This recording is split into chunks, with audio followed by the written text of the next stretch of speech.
Praise the Lord. तर माझं नाव अंकुश आणि भावाची रेसिपी या चॅनलमध्ये तुमच्या सर्वांचे स्वागत आहे। तर आज पुन्हा एकदा माझ्या मोठ्या बहिणीच्या हातचे KFC स्टाईल चिकन फ्राय आपण बघणार आहोत। तर त्यासाठी लागणारे साहित्य आणि कृती आपण पाहूया। तर या ठिकाणी अर्धा किलो चिकन घेतलेलं आहे।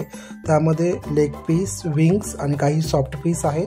तसेच काळी मिरी, अंड, red chilli sauce, green chilli sauce, soya sauce, cornflakes, मैदा, लाल तिखट आणि मीठ घेतलेलं आहे। तर आपण बघूया पुढची कृती की हे कशा प्रकारे तयार होतं। तर या ठिकाणी जे चिकन आपण घेतलेलं आहे त्याला प्रथमतः 1 चमचा काळी मिरी आपण त्यावरती घेणार आहोत।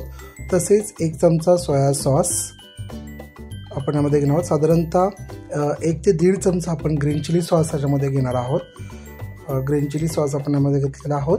तसेच यामध्ये साधारणतः त्याच मापाने रेड चिली सॉस आपण घेणार आहोत, 1-1.5 ते चमचा। तसंच अर्धा चमचा आपण यामध्ये लाल तिखट घेणार आहोत। घरगुती मसाला हा लाल तिखट घेणार आहोत व यामध्ये आपण चवीनुसार मीठ घेणार आहोत।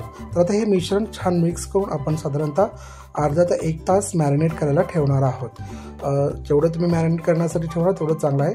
तसेच यामध्ये अर्धा चमचा आपण अद्रक लसणाची पेस्ट देखील घेतलेली आहे। तर हे छान आपण मिश्रण मॅरिनेट होण्यासाठी ठेवणार आहोत। तर या ठिकाणी साधारणतः 1 वाटी मैदा घेतलेला आहे। त्यामध्ये साधारणतः 1 चमचा लाल तिखट व अर्धा चमचा काळी मिरी घेतलेली आहे आणि चवीनुसार मीठ आपण त्यामध्ये टाकलेलं आहे। तर आपलं चिकनला मॅरिनेट होऊन अर्धा तास झालेला आहे। तर आता आपण हे चिकन प्रथमतः आपण मैद्याच्या मिश्रणामध्ये कोट करून घेणार आहोत।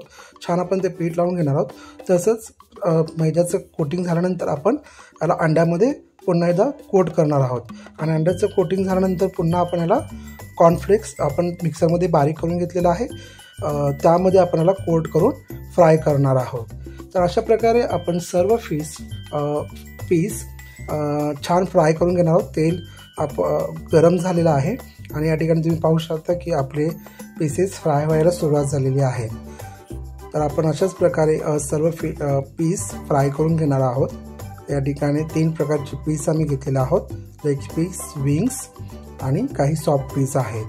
तर अशा प्रकारे आपले सर्व पीस छान फ्राय करून घ्यायचे। साधारणतः 15 ते 20 मिनिट लागतात पूर्ण पीस छान कुरकुरीत आणि फ्राय होण्यासाठी। तर या ठिकाणी आपली रेसिपी तयार झालेली आहे।